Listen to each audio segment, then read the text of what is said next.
Avant de répondre, il faut commencer par une autre question. Qu'est-ce que réussir?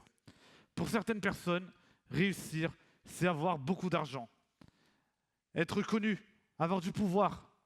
Pour d'autres, c'est simplement être entouré des bonnes personnes.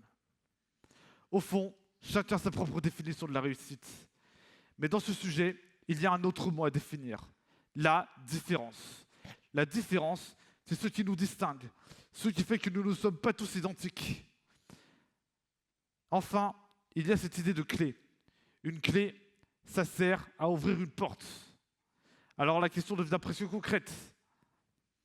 La différence permet-elle d'ouvrir les portes de la réussite? Moi, je pense que oui. Parce que je crois qu'une personne qui pense différemment peut apporter quelque chose que les autres n'apportent pas. Imaginez un monde où tout le monde penserait pareil. Est-ce que ce serait vraiment un monde qui avance? Je ne pense pas.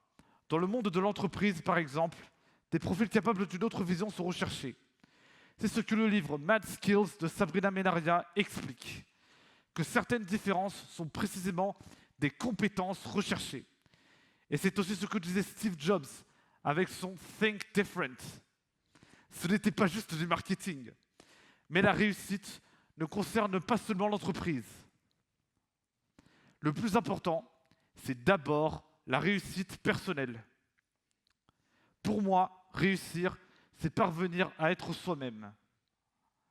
Et ce n'est pas toujours facile, surtout quand on a l'impression d'être différent des autres. Personnellement, je suis autiste. Et pendant longtemps, j'ai essayé de ressembler aux autres. Parce qu'on nous a fait souvent comprendre que pour réussir, il faut rentrer dans un moule. Et moi, j'ai toujours eu quelques soucis avec les moules. La société ne nous apporte pas toujours les outils spécifiques liés à notre différence. Parler comme les autres, penser comme les autres, agir comme les autres. À force de vouloir ressembler à tout le monde, on finit par s'éloigner de soi-même. Et pourtant, certaines différences peuvent devenir des forces.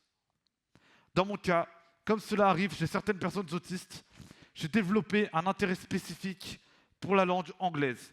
Cet intérêt m'a énormément aidé quand je suis parti étudier en Angleterre. Imaginez un instant, partir dans un autre pays, étudier dans une langue étrangère, vivre loin de ses repères. Vous m'auriez donné combien de temps? 3 mois? 3 semaines? J'y suis resté 3 ans. Quand je suis arrivé en Angleterre, j'étais différent de beaucoup de personnes autour de moi. J'étais français, j'avais un léger accent, une autre culture. Paradoxalement, ce n'est pas cette différence-là qui m'a le plus marqué. Ce qui m'a marqué, c'est qu'à Canterbury, dans mon université, sur 30 000 étudiants, nous étions près de 600 autistes. Et pour la première fois, ma différence m'a permis de me révéler et de devenir moi-même. Je n'avais plus besoin de masquer certaines difficultés, plus besoin d'essayer de paraître normal. Et honnêtement, cette absence de masque a été ma première vraie réussite. Parce qu'on parle souvent des difficultés liées aux différences, mais beaucoup moins des forces qu'elles peuvent aussi créer. Pourtant, je ne pense pas que la différence soit l'unique clé de la réussite. Elle peut même être parfois considérée comme un obstacle. Mais c'est seulement si cette différence, si cette singularité est rejetée ou mal comprise. Quand on ne connaît pas quelque chose, on simplifie, on caricature, on crée des préjugés. Par exemple, beaucoup de personnes pensent encore que les autistes restent dans leur coin, leur bulle, alors qu'en réalité, chaque personne est différente. C'est pour cela qu'il est important de valoriser les différences au lieu de les rejeter. Parce qu'une différence bien accompagnée peut révéler un talent. Moi, je peux vous dire qu'avant l'accompagnement d'éloquence de la différence, je n'avais jamais parlé en public.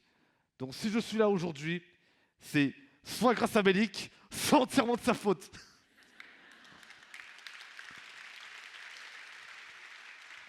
Accompagner la différence, c'est exactement ce que fait l'USPTA, l'École supérieure pour les talents atypiques, où j'étudie aujourd'hui. Dans cette école, on ne nous demande pas de cacher nos singularités. Au contraire, on nous apprend à comprendre nos forces, à développer notre potentiel. et a montré que notre différence n'est pas un obstacle, mais une ressource. Alors oui, le problème ne vient pas de la différence. Le problème vient de l'ignorance. Je pense que la différence est une clé de la réussite. Pas parce qu'elle nous rend meilleurs que les autres, mais parce qu'elle nous permet de partager notre différence, d'apporter quelque chose d'unique. Et vous, quelle différence sera la clé de votre réussite ?